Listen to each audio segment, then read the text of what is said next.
locales. Emmanuel Ducrot, bonjour. Bonjour Dimitri, bonjour à tous. Vous nous parlez ce matin d'une affaire d'eau, beaucoup d'eau dans cette chronique. Oui, hier c'était la journée mondiale de lutte contre la désertification et la sécheresse. Je vous en parle avec un peu de retard, mais je le fais parce qu'hier le BRGM a publié une carte qui a attiré mon attention. Le BRGM, c'est le Bureau de recherche géologique et minier, c'est un établissement public spécialisé dans l'étude des sous-sols. Et il a donc publié une impressionnante carte de France animée.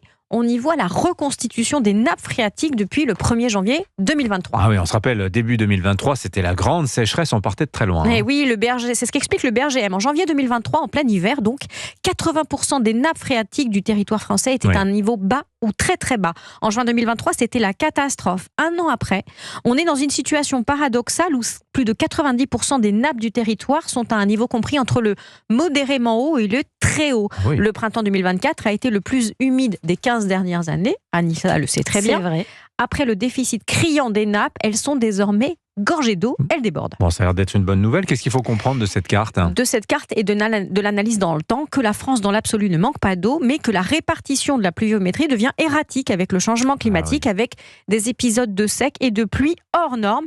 Et là on se dit, et si on avait une solution supplémentaire pour stocker l'eau quand elle abonde, comme maintenant? Ouais, ça paraît évident en fait de dire ça. Pas pour tout le monde. C'est le moment de reparler du fameux débat sur les réserves de substitution. Vous savez, ces bassines, comme disent les opposants qui les détestent tant. Alors personne ne dit que c'est une solution universelle. Mais le niveau des nappes phréatiques maintenant démontre l'absurdité de l'opposition. Parlons par exemple de la région Poitou-Charentes. Là où il y a par exemple cette bassine de Sainte-Soline. Faible relief, sol calcaire filtrant, les nappes phréatiques se vident et se remplissent très très vite. Et quand elles sont pleines, comme depuis des mois, là, comme maintenant, elles débordent. L'eau part directement à la mer. La stocker, ça ne laisse pas le milieu. Ça serait utile en été non seulement aux agriculteurs, mais aussi à la biodiversité, au soutien des rivières. Ne pas le faire, ne pas stocker cette eau, ça répond seulement à une préoccupation idéologique. C'est une fantaisie de gens qui n'ont jamais manqué de nourriture.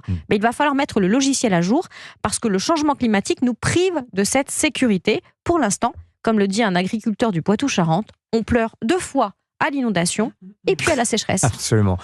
Ça va jamais. Soit il y en a trop, soit il y en a pas assez. Là, c'est de plus en plus. Signature Europe 1, Emmanuel Ducrot. Merci beaucoup Emmanuel.